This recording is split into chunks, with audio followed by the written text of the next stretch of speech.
Following the release of the US President-elect's official portrait, an expert reveals how scouring the pages of art history can help decode its meaning. Whether your politics align with those of Donald Trump or not, it is difficult to deny that a string of recent photographs of the former and future President of the United States are as visually arresting as any in US political history, instantly etching themselves into cultural consciousness. The release of Trump's official presidential portrait last week, ahead of today's inauguration, completes a triptych of striking images that began with the circulation in late August 2023 of his booking photo, taken after he was indicted in Georgia for conspiring to overturn the results of the 2020 election.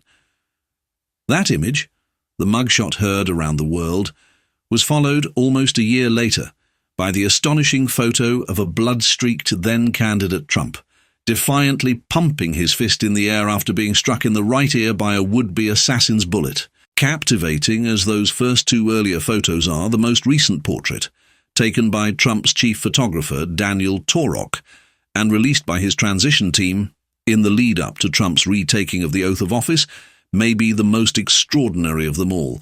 There is simply no precedent in US presidential portraiture for the piercing intensity of expression and hawkish thrust of stare the image enshrines, an aggressiveness of gaze for which one must scour the pages of art history to find a compelling parallel.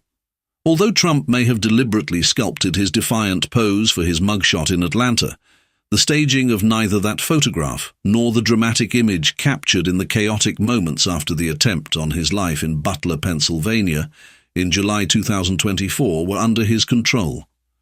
Torok's was. Carefully choreographed, every aspect of the official photo is calibrated for maximum impact, from the almost metallic crepuscular light in which Trump's face is ignited from below to his severe asymmetrical squint. The photographer nailed it. Traditionally, official presidential photographs, even Trump's own from 8 years ago when he first assumed the high office, are designed to communicate openness and affability. They are serene, smiley, and almost invariably forgettable. They seem to say, better days are on their way. Not this one. The portentous image is a steely statement of impending purpose. Though journalists have endeavored to distill the portrait's essence into everyday language, auditioning words like scowl and stern, Trump's expression resists easy captioning. It is, well, strange. To capture the peculiarly penetrating pulse of the president-elect's mien, we really need a new word, one infixed with unflinching, triumphant intent. Trumpant will do.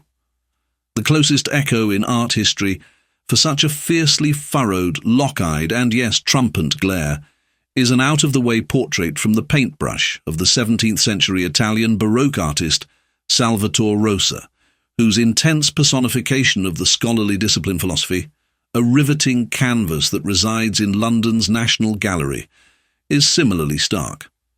The stares of both images, painting and photo, seem calculated to stave off the slightest whisper of dissent. Rosa's subject is depicted holding an intimidatory sign that reads, "Keep silent unless your speech is better than silence." While ostensibly warmer in its aura, Torok's photograph of Vice President-elect J.D. Vance, released together with Trump's, has an unexpected edginess all its own. It too strikes up an intriguing conversation with images from the history of art. Unlike Trump, Vance is technically smiling, but his is more of a guarded, closed-off grin than a wide-open beam. An abiding air of aloof reserve is amplified by Vance's emphatically folded arms. He is happy enough to see you, but not ready to share. Too much can be made of Vance's body language.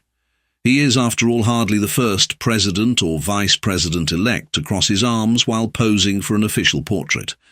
Similar stances were adopted by both Joe Biden and Barack Obama for their official portraits.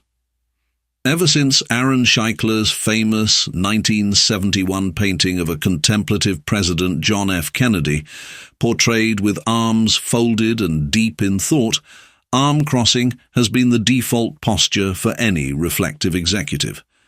But in Vance's portrait, it isn't only his limbs that feel folded. Everything about him appears sealed off and inaccessible. Even his lips seem to be crossing their arms. His focus feels firmly fixed elsewhere, outside the frame, recalling pioneering French artist Paul Cézanne's inscrutable portrait Man with Crossed Arms, 1899. As with Cézanne's sitter, Vance's mind, as much as his body, is wrapped up, tightly bound, and unravelable.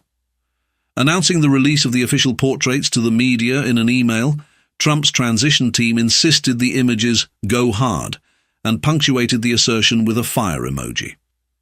To what extent the photos provide a sneak peek of the impending portrait of America that its new leaders intend to paint remains to be seen.